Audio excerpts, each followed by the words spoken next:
We never know where life will lead us or what may hinder us along the way. But while every day can feel like one big question mark, it doesn't have to. With the right insights, strategies, and solutions from Western and Southern Financial Group, together we can look ahead to leave the unknown behind. What's pro football focus doing? Last week they had Brady. This week they got Brady. We're literally doing it differently from everybody else. As a matter of fact, moving forward from this point on, I will not make reference to PFF. Do you not understand that they are that way because you're Joe Flacco? You just like to discredit things that people deserve credit for. That you can't possibly be expected to defend that. Talk about the game, Sam. So who cares about what people think about us? Yeah, I like football season, and all the things that go with it.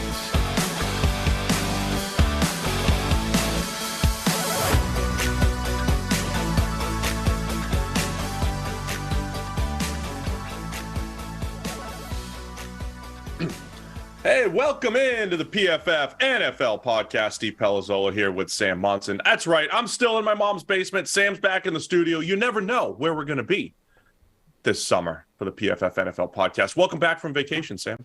Thanks, Steve. Hey, welcome in. You changed up the intro for the first time ever. It was more accidental. I was more stunned by the Zoom call showing me, and I was more, unprofessional. I did not respond to it. It was close, You almost got there. But you've only been saying the same thing for the last 7 years. I was listening to a podcast recently, and somebody was making fun of another podcast who celebrated their segues, celebrated when they made a nice transition or everything. I was like, man, I feel seen. That's certainly what we do. Yeah. So wonder if it was us. Anyway, today we'll get into some Madden ratings. The PFF 50's coming out this week. We'll talk about that Thursday, Sam. That sound good? Mm-hmm. Best players in the NFL. We'll get your emails. There was one email that made Sam chuckle quite a bit, and we'll get into that. And man, these bets are coming in strong, Sam. Yeah, a lot of them. We got a lot of the bets at it. So for anyone new, we decided this year what we would do is provide a forum for listeners to basically call us out when we've been saying the same thing all summer, because football hasn't changed largely. Once the moves have been made, your opinions are kind of set in stone until we see different, right? Until we see real football take place, and you can decide, actually, yeah, we got that wrong, or, this player is dramatically better or worse in his new environment than we thought he was going to be. So if we're going to say something and you dramatically disagree with what we're saying, then let's put a bet on it. Let's track it. You can call us out. You can email us in to nflpodcast@pff.com. Tell us where we're wrong.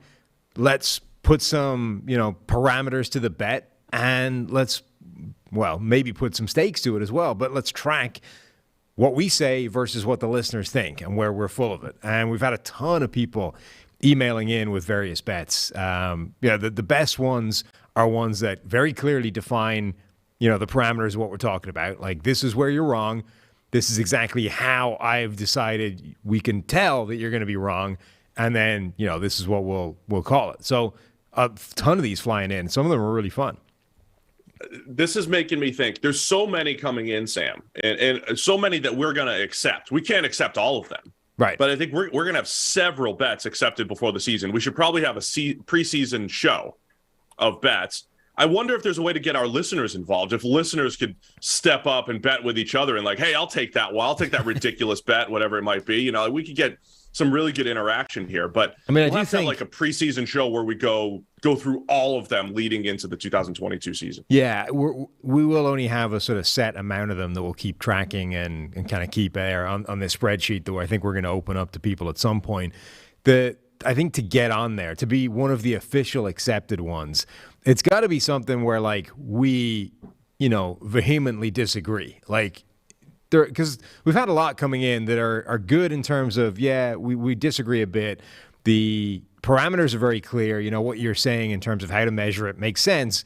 But it's I wouldn't dramatically disagree. I could see it going down that way. The ones where I think the ones we're going to take, or the ones where we're going to, keep as a sort of PFF podcast versus listener bet are the ones where like we think you are insane for suggesting that. Like, if you believe it, that's great, but we think you're crazy. So, we had the Patriots draft class versus the Ravens one. I accepted one with Tresh here on your behalf when you weren't here on the what Buffalo. was that one?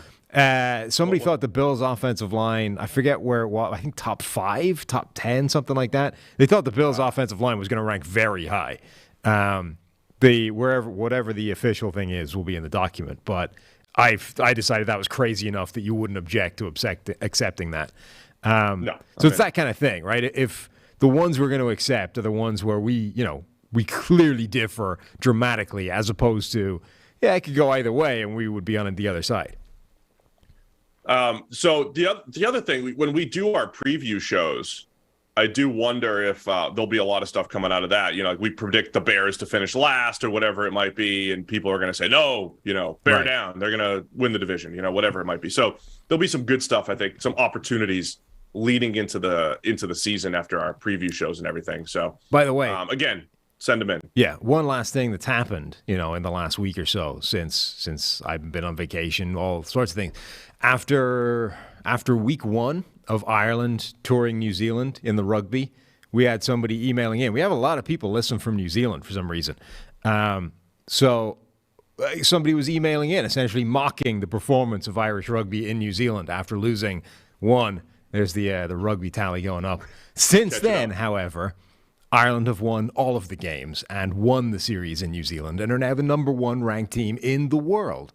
Consequently, I'm wearing the Ireland jersey today. You get a trophy for that? What happens when you become number 1 in the world? You do get a trophy, not for being number 1 in the world. For winning the series in New Zealand, you get a trophy on the basis that there appears to be, it's like college football rivalries. The way there's like a trophy for everything? The Egg Bowl, like every one of these games has some kind of trophy that somebody takes home. Rugby seems to be very similar. Like if you win a game against another Tier 1 nation, there's a trophy involved somewhere. Like it may be irrelevant, nobody knows what it is, but there will be a piece of silverware that's exchanged from one person to the other. So that, Ireland get a trophy for winning the series. Also, there's like one crazy lunatic who tracks something called the Rayburn Shield, which essentially is like, the linear championship in boxing, where it's like sequential, right? From whoever the first heavyweight champion in the world is all the way down to now, the belt passed from one guy to the next. Some guy has essentially tracked the linear holder of this mythical shield from the very first rugby game in 1871 or whatever it is. So like if you win, you beat the guy that has the shield, you get the shield. And then if you lose, the next guy has the shield. And he's basically tracked like who has the shield from 1871 to now. Now it's Ireland. We'll have to do a whole podcast on that too. Congratulations, Sam. Ireland is number 1 in the world. Yeah. Long overdue. And look, we were rebuilding a couple years ago, getting the youth movement going, and now it's starting to pay off. It's finally coming good. Andy Farrell, Mike Cat, it's beautiful. Before we get into the Madden ratings, we got some 99 Club new members. The best place to play fantasy football this summer is Underdog Fantasy. Their Best Ball Mania tournament has $10 million in total prize money. And the best part is you just draft your fantasy football team, and that's it. There's no waivers, no trades, no in-season management. Underdog gives you your best score each week of the season, and the highest scores at the end of the year win. The champion of Best Ball Mania drafted last year during the summer, so there's no time like the present to join Underdog and take your shot at $1 million draft. Plus, Underdog is going to double your first deposit up to $100 when you sign up with the promo code PFF. Also, if you play 10 of those dollars using promo code PFF, you get a free PFF subscription. So what are you waiting for? Head to UnderdogFantasy.com or the App Store. Play $10 with code PFF and draft your Best Ball Mania team today. All right, Sam, the Madden ratings are out. Did you have Madden in Ireland? I know you were. I know you liked that arcade game style. I'm a sim game style person, so I don't like the arcade. I like Madden and realism and the ratings and making the gameplay real. Were you a Madden guy growing up? Yeah. We had Madden. The console was called something different, but the game was the same. So it was Genesis over here, right? And we had Sega Genesis. Yeah. Well, in the UK and Ireland, it was the Mega Drive, but it was the same thing. It was back, when like everything was region locked, and for some reason games were region locked as well. So the Sega Mega Drive, you couldn't buy an American cartridge and just plug it in; it wouldn't work. You had to get the European version, the PAL or whatever it was, PAL and whatever NTSC. These are things that nobody understands anymore because it's irrelevant. Right. But like those are the two different. I don't even know what the thing is, like the format. But yeah, Madden worked on the Mega Drive. Big fan. Whatever. I don't know what the earliest one I had was, but. Madden 95 for me. It was 95. probably somewhere around the same kind of ballpark, yeah. So yeah, it was Madden was a special part of my life before I had kids, got married, the whole thing. Don't have as much time for the game anymore, but people do point out, I think we're okay to say this, we do have a relationship with EA Sports, with the team over at Madden. They do use us heavily, which is why, and not just for the grades or the ratings, in their sense, but for everything. We have, I think the best football database in the world, so it helps fuel the best football game in the world, which is Madden.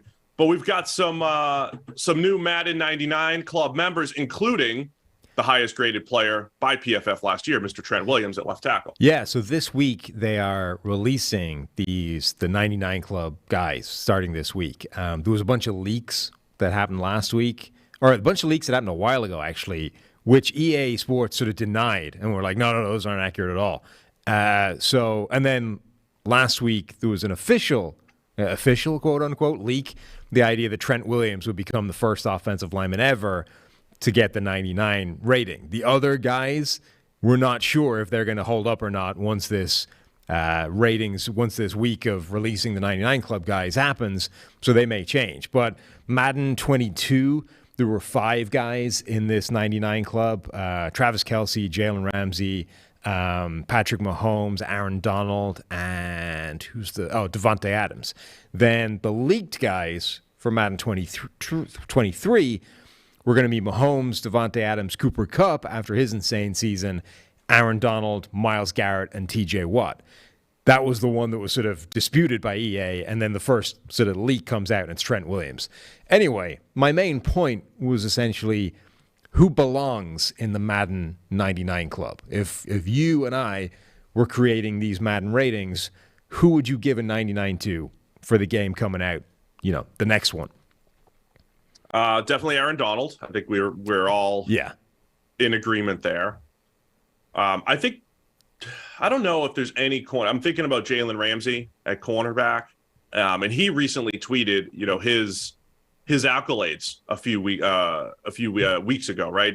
His first 5 or 6 years, all the All Pros, all the Pro Bowls, and was basically like, stack up my resume against anyone else. I think it's really good. I think Ramsey's great, and I think he's also like a creative player as far as what you want in a corner. Can do it all. Right. I don't know if his on-field performance is always to that level, right? I mean, Richard Sherman was a little bit more consistent from a grading standpoint. Darrelle Revis was more consistent from a grading standpoint. Even Chris Harris, the 3 guys that we always talk about as our all-decade corners. So Ramsey, I think, as far as attributes go, is a 99. Mm-hmm. I don't know if his on-field performance always matches that, though. Yeah, it's funny, like the kind of tweet that he put out, and he's like, who's done this, All-Pro, Pro Bowl? Like, we know the Pro Bowl is a joke. Right. You can't use that as an argument. It might be, it's great on your resume, but it doesn't mean anything. It's crap. Like the number of Pro Bowls a guy has made in today's NFL is almost completely meaningless. It's absurd. The system is a joke. It's broken. It's entirely reputation based. It's a farce. All pros is more meritorious, and that I think is fair. But again, like all pros don't necessarily hold up, and especially in certain positions, of which cornerback I think is one. Khalil Mack got 2 that one year, double All-Pro, Yeah, particularly if you're going to go to second team, then it starts to get really sketchy. And I think Ramsey has been the benefit of at least one of those situations, right, where he, because of the way the All-Pro voting system works, second team is almost by default sometimes. And I think Ramsey's been involved in at least one of those where he's got an All-Pro spot because of that. So, what I'm saying is that the main thrust of his argument is based off kind of reputational rather than real performance indicators in a way. And look, Richard Sherman kind of came back and said, yeah, but, you look at me and Patrick Peterson, it kind of stacks up the same. And it did. And Sherman in particular, always had the coverage numbers and the PFF grade to back up the All-Pros and the Pro Bowl. He was the guy, Patrick Peterson, a first-round pick. Jalen Ramsey, a first-round pick. Sherman had to earn it. That guy, was he, a fifth-round pick who completely overachieved relative to what people thought he was going to be. So he needed the coverage numbers and the actual on-field performance rather than just being able to rely on a reputation. He needed to earn the reputation before he was able to get the Pro Bowls and the All-Pro nominations. Sherman's also interesting because he also became the prototype of basically a new defense that the entire league tried to replicate. And I know some people might make the argument, hey, Sherman played zone, it was an easier role. And there's some truth to it's probably easier doing what Sherman did than say what Darrelle Revis did, legitimately just playing man all over the field, both sides, in the slot when necessary. But Sherman became the prototype for a new position. And it wasn't like he never manned up. He was the guy that did man up one-on-one on, say, the single receiver side when there was trips to the other side, those types of things. But Sherman was so good at what he did, everybody tried to find the next Richard Sherman, and not too many have been found through the years. Right. So I go through all that to say, look, I think Jalen Ramsey, I wouldn't argue with him as a 99. I just don't know if his on-field performance is as clear-cut as some of the other guys of the last generation. I agree with Trent Williams. I agree with Aaron Donald. Anyone else that you would add to that list there, Sam? I'm wrong on the All-Pro thing for Jalen Ramsey, by the way. His 3 All-Pros are all first team, and so he didn't luck into one of the sort of second-team default ones. But that is a flaw. I wasn't suggesting that he did, but yeah, that's good. No, I was. I thought I think I might be confusing him with Sherman in terms of benefiting from one of those second-team All-Pro spots. But yeah, I think Jalen Ramsey at his best is in that 99 group, and the 99 thing is weird because it is sort of seasonal, right? You look at the guys from last year's game, and you're probably going to see a couple of those guys drop out of the 99 club this year. I don't know if Travis Kelce will have it this year. Ramsey might. Him and Mahomes probably drop from 99. Yeah, maybe. Or Mahomes might stay there, but whatever. It is kind of seasonal. So if you got Jalen Ramsey coming off that 2017 season, I think that's fair for a 99. Jalen Ramsey coming off last year, maybe. Again, I'm kind of where you are. I could see the argument. I probably wouldn't do it. I'm not sure I'd put a cornerback. I'm not sure there is a cornerback in today's NFL that belongs in that category. There's no 2009 Darrelle Revis kicking around anymore. And I'm not even sure it's possible for that to exist in today's NFL. So I would probably avoid having Ramsey or any corner in that group. Trent Williams, absolutely agree. Aaron Donald, absolutely agree. I think those are the 2 slam dunks. God, I still think you put Mahomes in there just because of what he can do. I think there's a good argument that there's a few quarterbacks that belong in there. I think Mahomes probably still belongs in there, even coming off a relatively pedestrian year for him. I think it's hard to argue that Aaron Rodgers doesn't belong in there. Back-to-back MVP seasons over the last 2 years. Has anybody played better football than him over the last 2 years? Has any quarterback ever had a 2-year stretch that's dramatically better than what Rodgers has done? So I think you can argue that Rodgers belongs in there. And I think it's kind of hard to argue that Tom Brady doesn't belong in there at 45 years old, still putting in, all-pro caliber seasons. He finished the regular season, right, as our number 1 graded quarterback, and then Joe Burrow jumped him in the playoffs. So, yeah, I think I could see a good argument for all 3 of those quarterbacks having a 99. My thing with quarterbacks is you don't see the same kind of multi-year domination where it's just this guy is clearly in this season the best quarterback in the NFL year in, year out. You just don't see that at that position a whole lot. So I like the idea that last year at this time, I didn't mind reserving the 99 for Patrick Mahomes. We hadn't seen a whole lot of what he did historically in the NFL, but then he dropped off again. And I think that showed, and his drop off is still a great year for most quarterbacks, but I think that shows the fickle nature of playing quarterback. It's not like when the Aaron Donald, you stack it up like he has literally been the highest graded defensive player every year since his rookie season. You just don't see that at the quarterback position or at corner. You just always knew that it was going to be Revis and Sherm at the top or whatever, or Trent Williams now, right? And now has 4 years in his career as the highest graded left tackle. So when he's healthy, you could pretty safely say, hey, Trent Williams is the guy. I just don't think you see that at quarterback as far as, again, on-field performance year in, year out. I don't think it's possible for quarterbacks, to be honest. Like, I don't think it's because of all the things involved in that position, of how dependent it is on other things. Like, Aaron Donald can go out there and more or less takes care of his own business. You know what I mean? Like, obviously he's influenced by the guys he's going up against, the offensive system he's facing, whether they're going to try and get the ball out quickly, who's around him in terms of pressure, all those kinds of things. But Aaron Donald generally controls whether or not Aaron Donald is going to be an all-pro any given season. Quarterbacks, it's not as clean cut. And if, Rodgers this year might be a great example.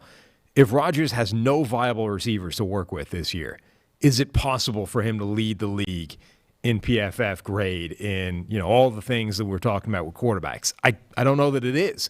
So for a quarterback to have an Aaron Donald-like run of like a decade of being the number one graded guy, that means his team has to have had a decade of stability, of offensive system that hasn't undermined him, of receiving core that are capable of taking advantage of it, of offensive line that doesn't let him down. Like, those are a bunch of things that all need to stay intact for that length of time, and that's really, really hard to do. Yeah, it absolutely is. So, I mean, with that in mind, I don't think it's crazy to still have Davante Adams at 99 at receiver. He should be in, definitely. We're going to discuss wide receiver 1 a little bit later on the show here. Coming off of 2020, Davante Adams was incredible. He had all the touchdowns, all the receptions. He was uncoverable. Last year was similar, maybe not, again, as dominant as the previous year. Would you still say Davante Adams is the number 1 receiver in the NFL? Yeah, I think so. The longevity thing, if you stack it up over 2 years, if you stack it up over 3 years, Davante Adams has the best grade, the most yards per route run. He's got the best performance of any wide receiver. Now, it's going to be interesting. Like, Justin Jefferson is on a run where he's heading in the right direction. Jamar Chase, after 1 year, looked like he's capable of doing some of those kinds of things. So there's guys to threaten him. But I think right now, the longevity, the run we've seen from Davante Adams puts him as the best guy until somebody proves otherwise. And also, I think earns him a 99 rating without question. Because it's Madden, the 99 rating is in part to kind of reflect things you've seen on the field. It's fun. It creates this buzz. We're talking, you've got the top NFL podcast talking about it. Of course you want to create this buzz, right? But it's trying to get the gameplay to play the way it should, and kind of reward on-field performance. So Cooper Kupp, is he gonna have a 99 this year? Coming off of last season, like, nobody put up stats like Cooper Kupp. Right. 17 game schedule or not, he had 17 regular season games plus the 4 in the playoffs. Game-winning touchdown in the Super Bowl, but game winners left and right. Cooper Kupp, truly uncoverable. Even though his speed rating is probably going to be in the 80s still.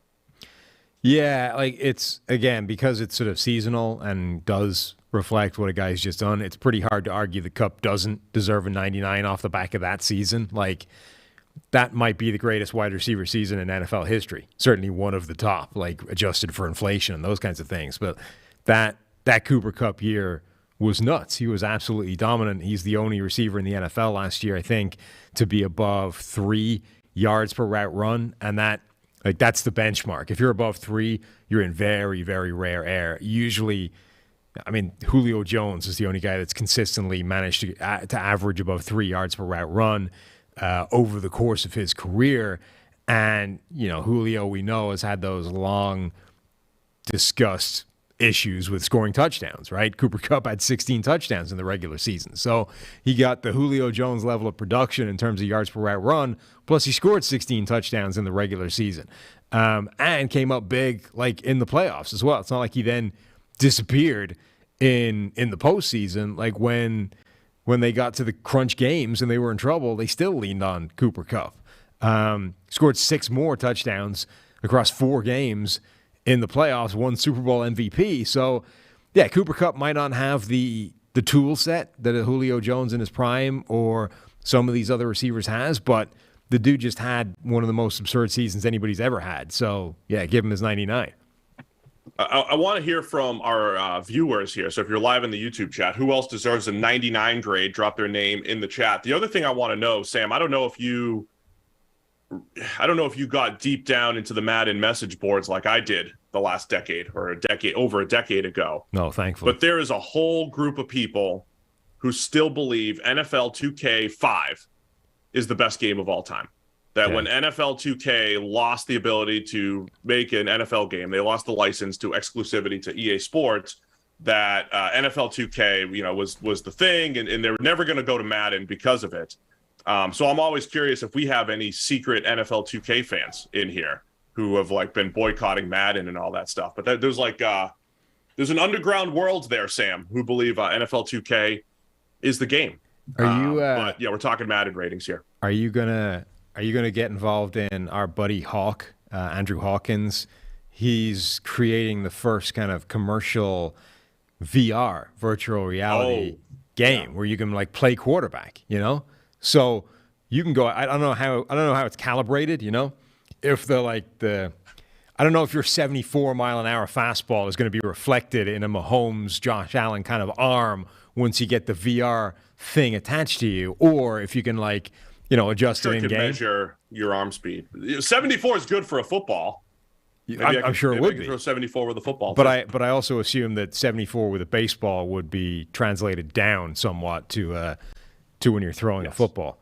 But his company, whatever it is, Status Pro, they're creating this first VR reality. Are you going to get involved in that, or is that there's that term of technology that comes around after you're a certain age? It just is witchcraft to you, right? Are you too much of a boomer to be involved in the VR Madden type of world? No, I'd love to get involved in that. I mean, again, I've pretty much cut video games out of my life in the last 10 years or so after marriage plus babies. But I've played around with some VR stuff with various companies through the years, and I can play in that world. That'd be great. Okay. So we got some 2Kers over here. Andrew Hawkins is running 17 businesses, and then on the side he just does some NFL analysis and podcasts on NFL Network. Yeah, and a great podcast. Good work, Hawk. And does his own random video things just for funsies, like comedy skits and stuff on Twitter.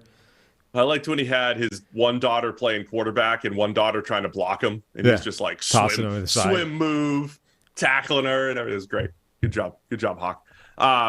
Anything else you want to discuss on Madden and the 99 ratings here? So I would make an argument that again, the seasonality of it, I don't think you can put Quentin Nelson in there after the seasons that he's just had, injuries and that we haven't seen the real Quentin Nelson for a little bit. But I would argue that while Quentin Nelson has been not himself for the last year or so, that Zach Martin has just continued to get better and better as his career's gone on. I would say there's a pretty strong argument that Zach Martin deserves a 99 based off what we've seen from him. If you do have premium stats, all part of your PFF Elite package, which, by the way, 40% off right now using the promo code PFF40. Great time to get in right now, PFF40. You could go and check out Zach Martin's career compared to Quentin Nelson's career. Put them up side by side. And while we've always called Quentin Nelson this generational tackle and certainly on pace to be that guy, it still comes back to, hey, you can't just be a 95 every single year. Sometimes you have some ups and downs, you have some injuries and all that stuff. But as much as we've talked up Quentin Nelson, there is an argument between both of those guys, Zach Martin versus Quentin Nelson, who's the best guard in the NFL in any given year. And I think that battle is going to continue, as you've mentioned there. Yeah, I mean, Zach Martin's one of those guys where there's a lot of players in the NFL these days. Obviously Tom Brady is adjusting what everybody thought old people can achieve in football as he plays with 45 and doesn't look any worse than he did when he was 25. Andrew Whitworth was playing well, a tackle at 40. But all of a sudden you're seeing a ton of linemen in particular, offense and defense, all playing their best football over the age of 30, right? They seem to past the age of 30, which used to be the point where you'd start to kind of at least anticipate some kind of beginning of a decline for these guys. And actually, it almost marks like that's when you're going to get their best stretch. It's become a lineman's prime, the kind of years from 30 to 35. That's when you're going to see their best football. And Zach Martin, like, he's got 2 seasons with a PFF grade above 90 in his career, and they've been the last 2, the most recent 2. The year before that was 88. Like, those are 3 of his best seasons in the NFL. And Quentin Nelson might have a slightly higher ceiling because of his just physical tools, but nobody's playing better than Zach Martin right now. Completely agree. So, yeah, any other 99s? I don't think there's anyone else that I would put up there. Myles Garrett, TJ Watt at edge, those are the top 2 guys. I think TJ Watt, maybe coming off the sack record, will get the 99 rating. But I don't, again, going into a season, I don't know that I'm confident definitively saying, yeah, TJ Watt's better than Myles Garrett, Khalil Mack, Von Miller, maybe Vaughn at this point, but both Boses. Yeah, I don't think TJ Watt's in his own world there, even though you'd probably call him the top edge in the league right now. Yeah, I mean, I think if they either both get it or neither of them gets it would be my point. The question is kind of like, where are TJ Watt and Myles Garrett right now? How do they compare to like prime Von Miller? I think they're probably in the same ballpark. The thing that would separate them is if Von Miller did that for, a sequence of year after year after year and never let off. Those guys are just on a smaller run of it right now. TJ Watts has been more. He's got a longer run of it. Myles Garrett's sort of putting it together after a couple of years that were half years, one self-inflicted suspension and one where he caught COVID and kind of cooled off down the second half of the season. But, I mean, those guys are now on a run of a few seasons with a 90-plus pass rushing grade, which is kind of what we're talking about here, right? If you're above 90 pass rushing consistently for a bunch of seasons, that's pretty much as good as it gets from an edge rusher. So I think Watt's run defense, like when you're talking about a 99 player, Watt's run defense always pales in comparison to some of the other top edges through the years. That's true, including Von Miller. Right. Like that was Vaughn and Khalil Mack were always outstanding at both. Yeah, okay. I guess you can make that's a fair point, and I think the same thing is true with Garrett as well. That neither of those guys has lived up to where Von Miller and Khalil Mack at their best were in terms of run defense. So 99 suggests that's as good as it gets, and the run defense isn't. Okay, yeah, let's give him a 98. All right, I want to get to this email, Sam. Let us know, by the way, who do you think should be the Madden 99s? Might be out by the time you guys listen to this. I want to get to this email about wide receiver 1. Do we want to do that or the AFC one? Well, let's get through this one because there's some reading involved. It's quite the long, lengthy email. Do you have that one pulled up? Yeah. Okay, let's go to that right now. So we have a very in-depth bet. There is an adjustment that I would probably make to it. Yeah. So I don't know if you need to get into like how he would want to grade this bet. Yeah, I didn't edit this at the time, but let me sort of read through it and see if we can do it on the fly. This email came to us from a guy called Elliot Zetas. Hello, Steve, Sam, and the PFF podcast team. I would like to offer a bet. You guys have all been very high in the impact of wide receiver 1s, especially Steve. In my opinion, way too high. I believe that wide receiver 1s are important. However, I believe that there are a lot more confounding variables that influence their ability to be effective, especially with non-elite passers. I can pull up quotes from specific episodes to show how much you all like to chat about this. You two have claimed numerous times that true number 1s will not only positively affect the quarterback, but the entire offense. E.g. the cover 2, the Tyreek Hill effect. To show how much I think wide receiver 1s are overrated, I will make a risky wager. I will argue that the offenses that lost their wide receiver 1s this offseason, the Green Bay Packers, the Tennessee Titans, and the Kansas City Chiefs, will experience greater positive changes in their offensive grades than the teams that added new wide receiver 1s, the Raiders, the Dolphins, and the Eagles. We will examine the cumulative changes in offensive passing, blah, blah, blah. Essentially, we will see how the teams went from last year to this year and compare. Now, the thing that you want to change and that I agree with is he's talking about cumulative offensive grade from one year to the next. Our argument, I think, is always based in the idea that the offense will perform better as opposed to everybody individually will be better, right? So I think the only way you can fairly measure this is in some kind of measure of offensive overall performance, EPA per play, those kinds of things, like offensive efficiency, success rate, whatever it is, whatever the number is you want to measure offensive success by, that's the point. It should make a bunch of people on the offense better, but the point is it will make the offense better because of that, right? Yeah. So I think EPA per play is the best one. The other one I could potentially use is points per drive, right? Essentially how many points you're putting up per opportunity. I think I would accept this bet if it's EPA per play. So he went through a long bit of sort of working the math out, and then said in both of our groups, okay, so the outcome, if Elliott wins, you two will need to wear a Manscaped costume on the show, which I don't think is something that exists. We would need to create this. Ideally, it would be similar to a banana outfit, but look like one of their razors. Also, maybe the Manscaped people could hook us up with something. They have a cardboard cutout or something, like a life-size performance package 4.0. You could just cut a hole in. Are there Manscaped costumes out there somewhere? Can we get somebody on the Google machine? It feels like, Manscaped costumes? Like the Manscaped people could hook us up with one of those fathead things, where it's just a 4.0 razor. You could just cut a hole in it, put it up in front of you. Yeah. Anyway, also, when it comes time to read off the Manscaped ad, we'll need you to read the following quote. We're not always right, and sometimes we nick ourselves by being too boisterous on our claims. However, the Manscaped Platinum package is never too boisterous. Wide receiver ones are important, but not as crucial as the entire offensive package. Make sure your entire offensive package receives an elite PFF grade using Manscaped's Platinum package. Of course, we just read that out, so I'm not sure you won. If Sam and Steve win, if I lose, I will create and wear a Manscaped costume that resembles their lawnmower razor. I will attend a Broncos home game, since I live in Denver, and walk around with the following sign. Adding a wide receiver one to your team is like adding Manscaped to your life. Look at Pete Davidson. Since he started using Manscaped, he's been winning life. Fact check it. Be like Pete and add Manscaped, then Kim, to your life. Pete Davidson is apparently the new spokesperson for Manscaped.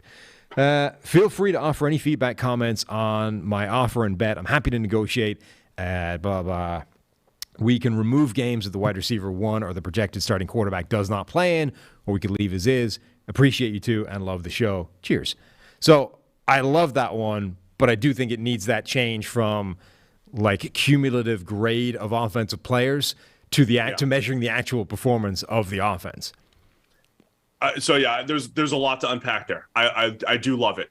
First off, as far as the bet goes, so he's saying the three teams that lost wide receiver one are the Packers, Chiefs, and Titans, right? To be fair, it's fair to us. You'd probably want to take out the Jordan Love game for the Packers, so that'll raise their EPA per play from last year. And I'm all on board with losing anytime the quarterback's hurt or out going forward, right, from this bet. So the starting quarterback has to be in. I think the exception might be on the Dolphins. I think we accept both Tua or Teddy Bridgewater. With the Eagles, do they still have Gardner Minshew? I think there might be a backup that's acceptable with Jalen Hurts, and the Raiders would probably just have to be Derek Carr. I would restrict it to just Jalen Hurts. I think the Dolphins one, I think, is fair because that didn't change much. I think we're just saying Tua's a left-handed Teddy Bridgewater, so we can accept that. Yeah, I think going forward, it should probably be Tua only. Jalen Hurts only, I think, in both cases. Derek Carr, obviously just Aaron Rodgers, Ryan Tannehill.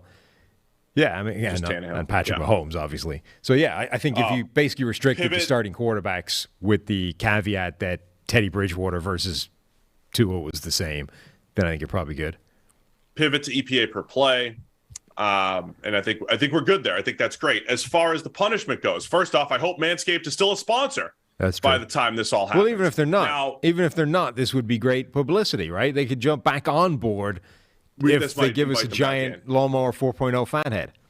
Now, the only thing is the reward here for us, we're looking at the 2023 season, right? So we have to go through 2022. We win the bet, and we're waiting for Elliott he's going to spend the 2022 offseason. He said making his own Manscaped costume. So I'm guessing they don't exist. He's going to make it and go to a Broncos game in 2023. I'm wondering if we could reap the reward a little bit sooner. You know, do we do this up to a certain week and then he goes to like the week 18 game or something like that? Or does he go to the Super Bowl like this or whatever it might be? You know, like we'll send Elliott to the Super Bowl with his Manscaped costume. See, this occurred to me checking the mailbox once I got back from vacation and like reading through all the bets.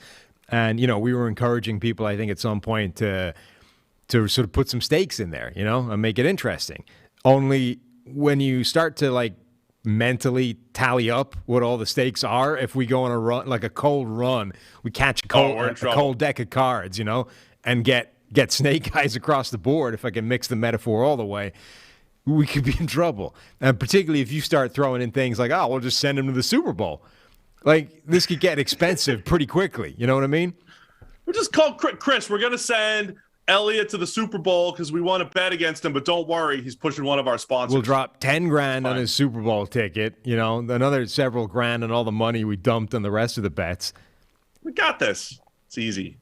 Anyway, I love a lot of that. I want to answer the premise too, because you don't have to look up quotes. I'm guilty. I've been raving about it all week, all year. Wide receiver one, I do believe, has a massive impact. I will say anecdotally where if you look back through history, it's not like this clear-cut thing, right? Just off the top of my head, Randy Moss got traded from New England in week 4 in 2010, and Tom Brady went on to win MVP. Moss was still good for the Patriots or those first few weeks. And then Brady went on to win MVP with Deion Branch as his top receiver. Matthew Stafford has had good seasons post Calvin Johnson. Deshaun Watson looked like he was so dependent on DeAndre Hopkins his first few years in the league. DeAndre Hopkins leaves and Watson had his best season. So there is evidence the other way as well. Now, part of the premise of this was saying it might make a bigger difference. It doesn't make as big of a difference for elite quarterbacks.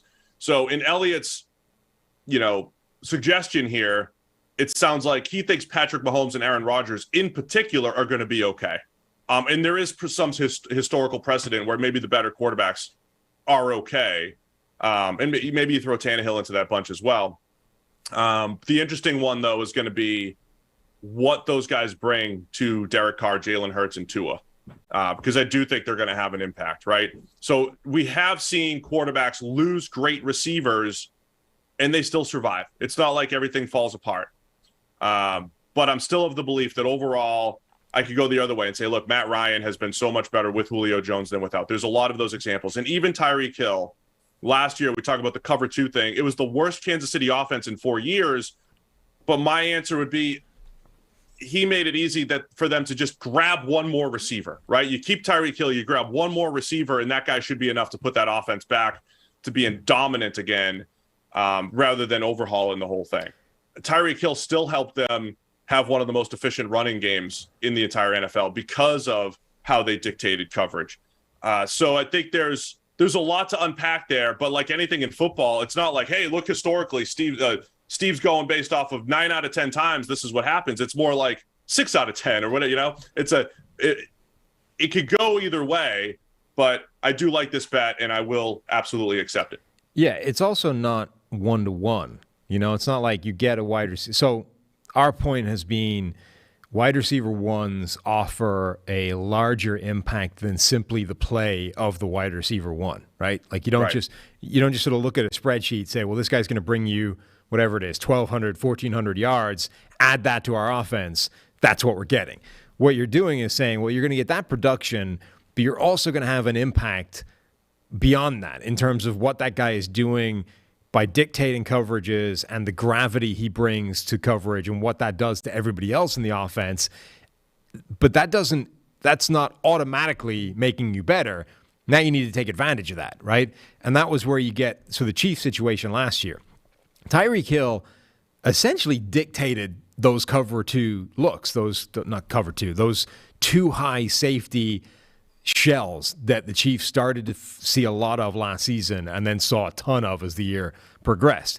That is, Tyreek Hill did that. Like, teams started to head in that direction because of Tyreek Hill. The fact that the Chiefs found that to be a problem is not Tyreek Hill's fault, right? Like, that's a potential advantage that Tyreek Hill is bringing to the offense that Kansas City somehow turned into a disadvantage by actually turning out that they struggled against those kinds of shells, right? But the idea that you have a player on offense that can force the defense into a specific look is a good thing.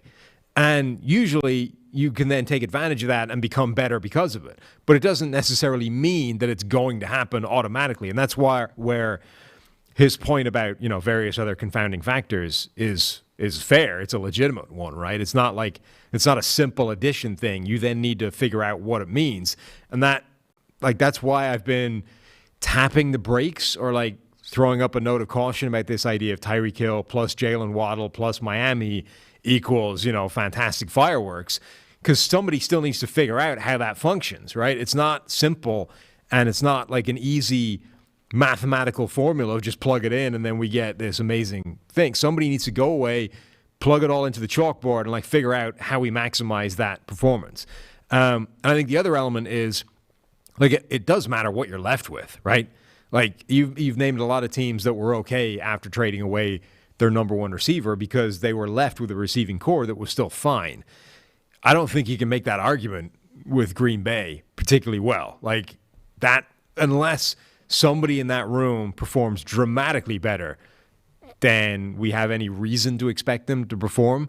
And in particular, I'm sort of throwing my sights towards the rookies at this point, right? Unless Christian Watson hits the ground running, unless Romeo Doubs way outperforms his draft position, then Green Bay's receiving core looks terrible. And that is where you're going to feel the loss of a guy like Devontae Adams that some of these other teams wouldn't have felt. The interesting thing, first off, I'll push back on you because Greg Rosenthal said I should push back every now and again. Okay.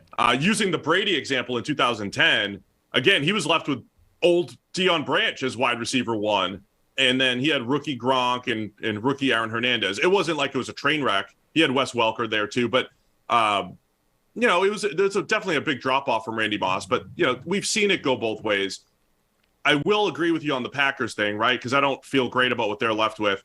The interesting thing on Kansas City is we do kind of reference, hey, they played too high, a completely different strategy against Kansas City because of Tyreek Hill. But they also kind of did it because of Patrick Mahomes, because it forced Mahomes into a patient game. I want to see if teams stick with that because it's a Mahomes-driven strategy, or if teams look at Kansas City and they're like, man, I'm not afraid of any of these receivers one-on-one, minus Travis Kelce. Right? When you play man coverage, especially say the Patriots do, you play man and you have these extra defenders. If you want to double Travis Kelce and play man against Juju and Sky Moore and Mecole Hardman, I mean, if that's in Marquez Valdez-Scantling with maybe a safety over the top because he's fast, I want to see if teams do that, and then you got to be afraid of Mahomes as a scrambler. When you play man, he can take off and all that stuff, and he's a great, efficient scrambler. But we could see a whole different strategy against Kansas City, this year just because of the receiving core too. And that might work for the Chiefs or it might work against them because they don't have the same type of receivers who maybe could separate and win those one-on-ones. So it's a lot to watch this year, man. I'm looking forward to this season as always. Yeah, I mean, I think it started off as a Tyreek Hill thing, the too high looks, and then it became it turns out the Chiefs actually struggle against these looks, or it's causing them to have too many mistakes. Let's use a ton of them. But Tyreek Hill was the reason teams started to do that because, and Mahomes at the other end of it, obviously, somebody's throwing him the ball. But the threat of Tyreek Hill running past your defense and scoring a 60-yard touchdown at a moment's notice on any play caused teams to start pivoting towards those looks. And then once they did that, that's when they were sort of discovering as a league that this Chiefs offense does not like being forced to play patiently. All right, I want to wrap it up with this other email about the AFC. We got into this a little bit with Eric Eager on the last podcast when you were on vacation, Sam. But from Neil Sharma, hey, guys, the AFC is looking absolutely stacked this upcoming year. Apart from the Jets, Texans, and Jags, every single team won 7 or more games last season. That's 13 teams. And then pretty much all 13 of those teams look good, but we know some of those 13 teams is going to disappoint.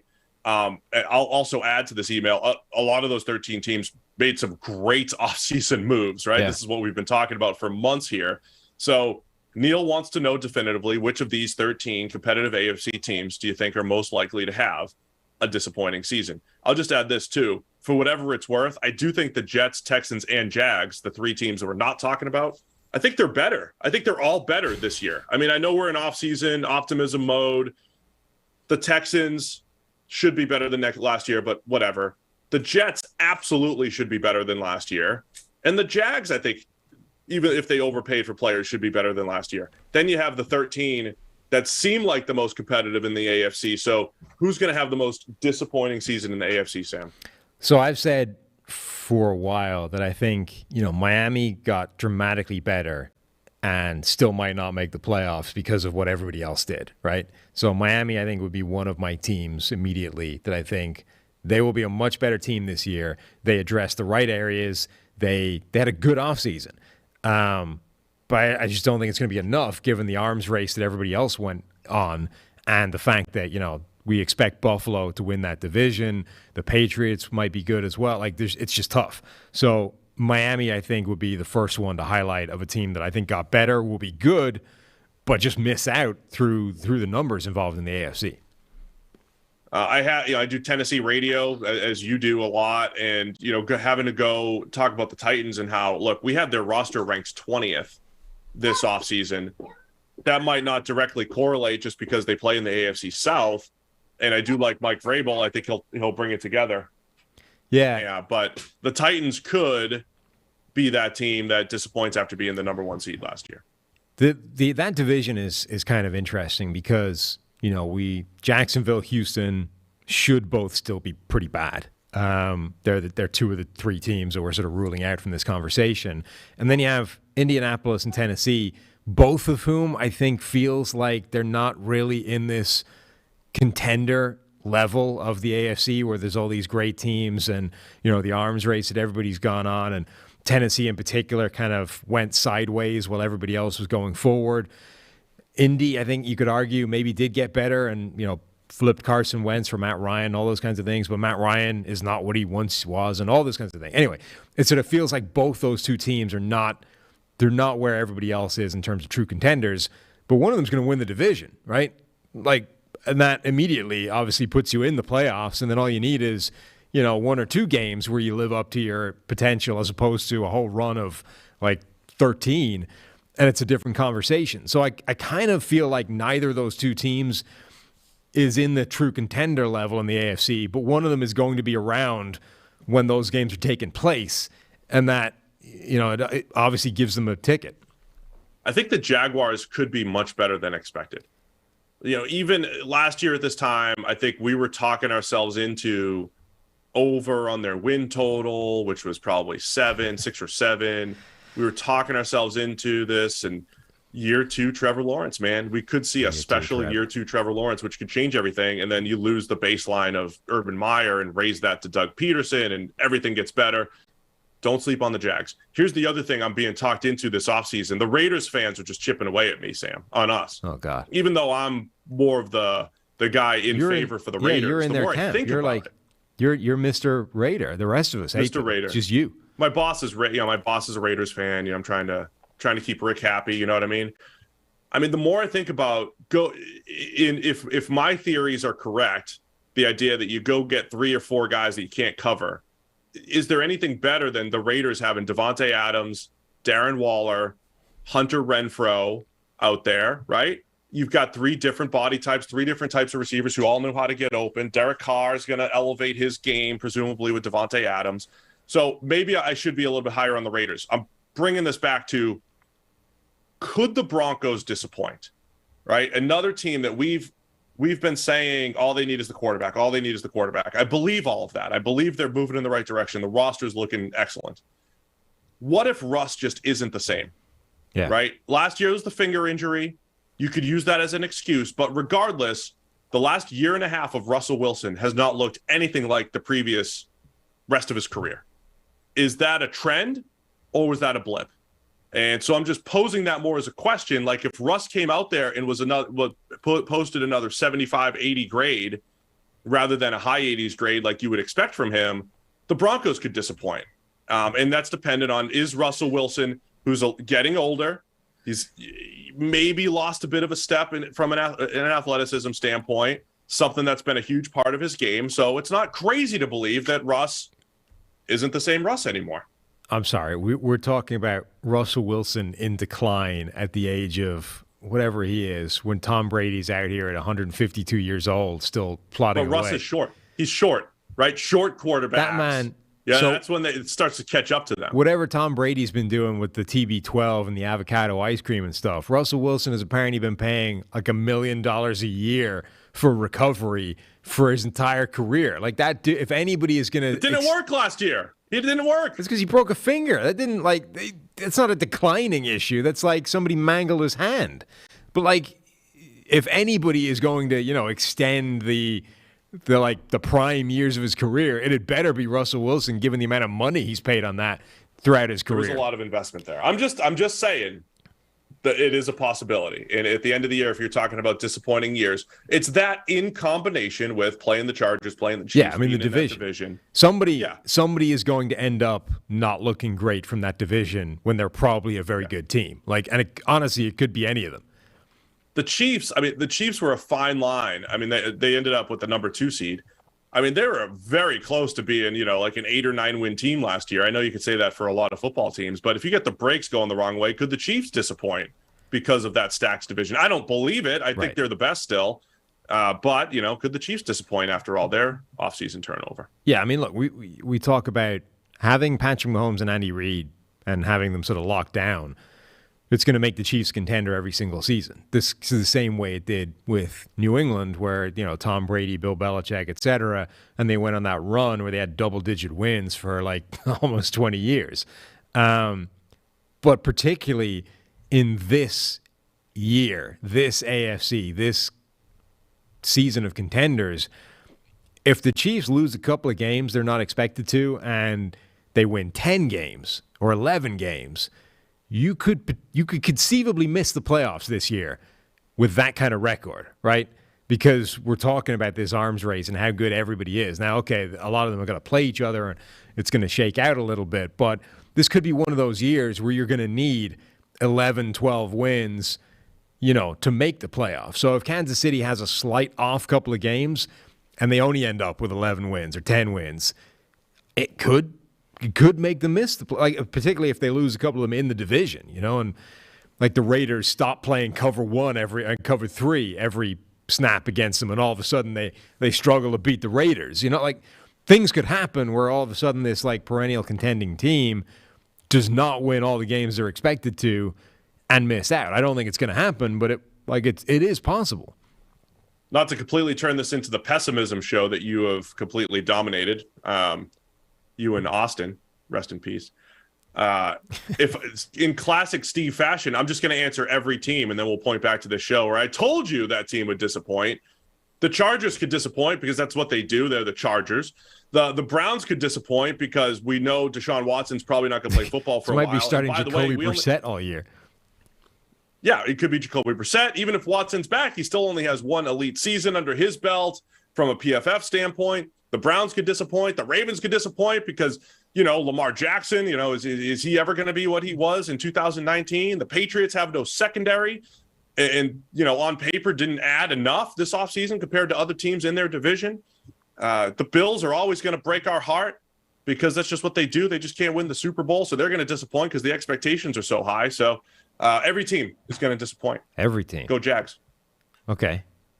I think you can kind of get to the number reasonably quickly, though. 16 teams in the conference, 7 of them are going to make the playoffs. We're already writing 3 of them off before we start in terms of just not being good enough, the Jets, the Jags, and the Texans. I think Miami is going to underwhelm a little bit. One of Tennessee or Indy are not going to make the playoffs. One of them has to. I think Pittsburgh, as much as Mike Tomlin works miracles and the man never has a losing season, again, like in this year of all years, if the man gets above 500 with Trubisky / Kenny Pickett, the quarterback, that would be a minor miracle. I know he did it with Duck Hodges and Mason Rudolph, but like again, it's a different league, right? Look at if you're putting the Steelers in this good group, I would pick the Steelers to be one of the disappointing teams because I don't think they're as good as the other teams. I mean, we talked about one of the teams in that AFC West is going to underwhelm relative to the rest of them just because you can't have all four of them dominating. They're going to take wins off each other. If I was picking one of the four, I'd pick the Raiders. You'd probably pick Denver. Sure. So one of those teams, like we're getting, we're zeroing in pretty quickly on like your playoff field from the AFC. So there you have it. Every team could disappoint, but there's a few a little bit more likely. I'm definitely going to say the Steelers. I'll go Steelers and Broncos, even though a month from now when we do our previews, I'm going to love the Broncos. So there's one more email that we had that I don't know. Did you answer this on a podcast while I was away? I think it's a question that I've had in there for a while that we haven't got around to answering. Essentially, we know that this is from a guy called Norman Morin. Didn't do this now. From Virginia. We know the effect that having like an elite quarterback, you just drop them into a team and boom, they're a completely different enterprise. Like the Andrew Luck being on the Colts made the Colts a playoff contending team every single season. That's the impact that having a guy that good can do. We saw what, even Dak Prescott, Russell Wilson. Anyway, it's obvious. His question is essentially, if you dropped an elite top-tier quarterback, a Patrick Mahomes, an Aaron Rodgers, a Tom Brady, and Brady's a good example, Tampa Bay from New England, he suspects he's taking an even bet on that team making the playoffs and maybe even a deep run. If you drop Brady, Rodgers, Mahomes, Allen on, say, the Dolphins, they'd be playoff bound. What team essentially does that not apply to? Like, how bad does a team need to be where you throw in a Patrick Mahomes and they're still not a playoff team? Like, are there any teams in the NFL this year that Patrick Mahomes does not make a playoff team immediately? Texans, Bears. Texans and Bears. Yeah. That's it. Texans, Bears, Falcons, maybe?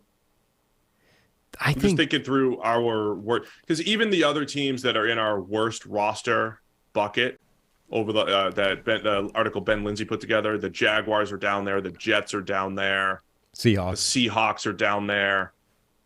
I mean, Seattle might be close. Well, Seattle's got the wide receivers that he can make some real hay with. Yeah, I know. They're specifically built where if you put an elite quarterback on there. They might have a roster as bad or worse as anybody else in the NFL, but specifically in terms of this problem, right? You're dropping an elite quarterback on a random team. That elite quarterback has two legit wide receivers to work with in Seattle that I think is a force multiplier in a way that doesn't exist in, a couple of these other teams. I think the Texans and Bears, I think, have to be up there just because they're blowing it up. And I know, again, Dr. Eager was on the show last week, and he's been all over the Lions and loving them. I think it's in part because of like where the market is. Eric, if you gave him an even bet, he's not putting the Lions in the playoffs right now. So I don't know if the Lions are there yet, unless you do truly believe that Dan Campbell, and this is part of Eric's argument in favor of the Lions, that Dan Campbell is a Mike Tomlin, Mike Vrabel type of coach, that he will elevate whatever they have. So the Lions are on paper probably in that bucket right now. But I think the Bears and the Texans have to be the most obvious ones right now, and I would consider maybe the Falcons up there as well. Yeah, the Falcons. Panthers, are the Panthers close? No, I see. Again, I think the Panthers have too much to work with in terms of receivers. You drop an elite quarterback in that roster. I think their defense is better. B, their offensive line at least improved reasonably this offseason, and they got some receivers to work with. I think Carolina is fine with an elite quarterback. Honestly, even the Texans would be interesting. Like if you plug Patrick Mahomes on that roster, because they've got some receivers to work with. Okay, they're kind of unproven outside of Brandon Cooks, but you could see it. The defense stinks. Chicago, I think, might be – this is the kind of ultimate irony of like, hey, what is Justin Fields going to be this year? Like the Bears, that's such a bad situation. The Bears' situation is so bad that we're saying even Patrick Mahomes or Aaron Rodgers might not take that team to the playoffs. And you're expecting Justin Fields to do anything there. Yeah.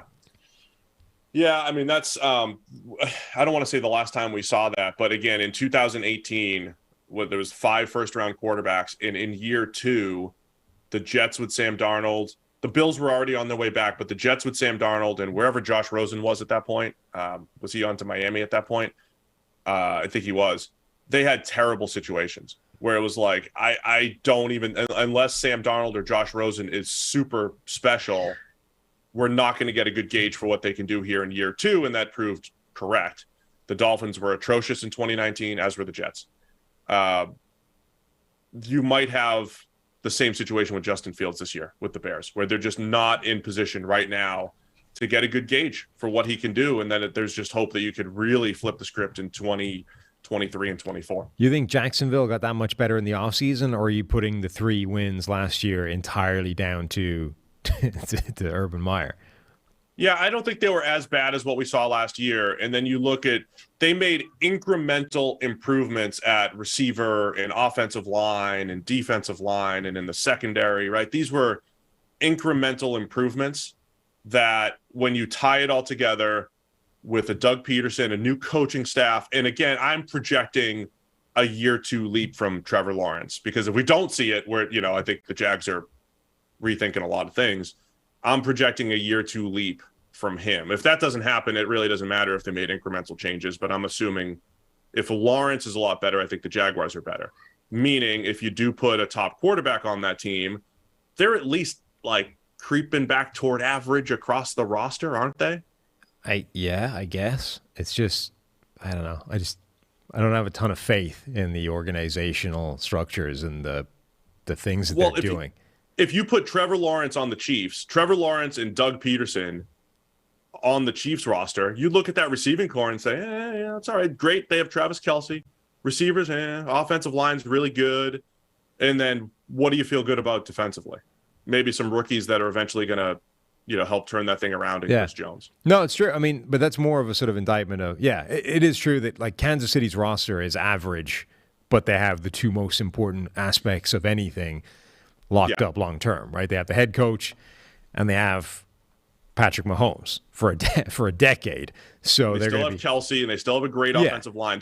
So it's a better roster than the Jags, right? The Jags don't have a position unit where I think you're saying, hey, this is among the league's best. Well, not the even Chiefs that. have that on offensive line. The Chiefs have that at tight ends. The Chiefs have that in a few different places. Not even that, but they don't even have the superstar in the important position necessarily, right? So the Chiefs don't have a ton of great players, but where they do have greatness, it's in the right place. It's a little bit like the Rams strategy. So they have Travis Kelce and they have Chris Jones. Like those are their next 2 elite players. And obviously they've got a really great offensive line as well. But you can't even look at Jacksonville and say, okay, this roster isn't great overall, but at least outside of quarterback, like they've got an elite number 1 receiver and they've got an elite, pass rusher or cornerback or whatever it is. Like they don't have elite players at the important positions. So overall the roster is worse than even a comparable roster that's built with strengths in the right place.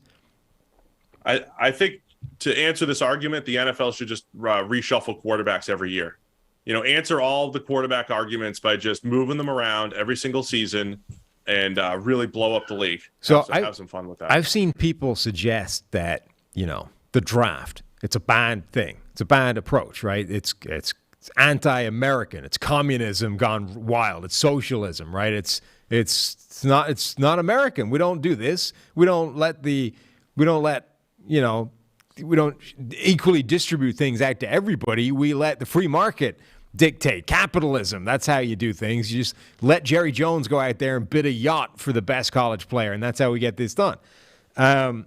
So they've sort of suggested, I don't know, abolish the draft, and then, you just let it free for all. Sign the best players, let money talk. I don't know what they want to replace it with. But maybe the solution to parity, which is what the draft is supposed to promote, right? The worst team gets the best players. Best team gets the quote-unquote worst players or has to wait until they're last in line.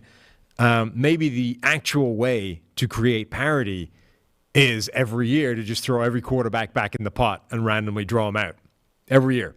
You can let money talk for just the rest. For fun. Well, let money talk for everything else, right? The free agency is still a free-for-all.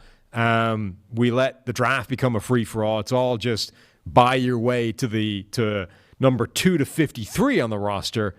But who your number 1 guy is going to be a random draw out of a bucket. I love it. That's what you need. Keep fan bases engaged every few years. You never know who you're going to be rooting for. Jersey sales through the roof. Imagine you have like 10. You know, if you're a Mahomes fan, you're going to have 10 jerseys in 10 years.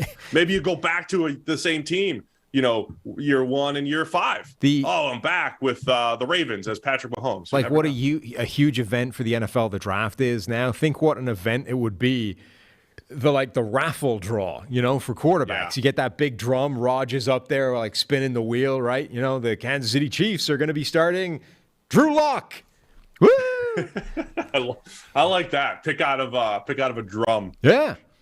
Pick out of a drum. What a prime time television event that would be. Yeah. You can maybe like one head coach quarterback combination is just locked in.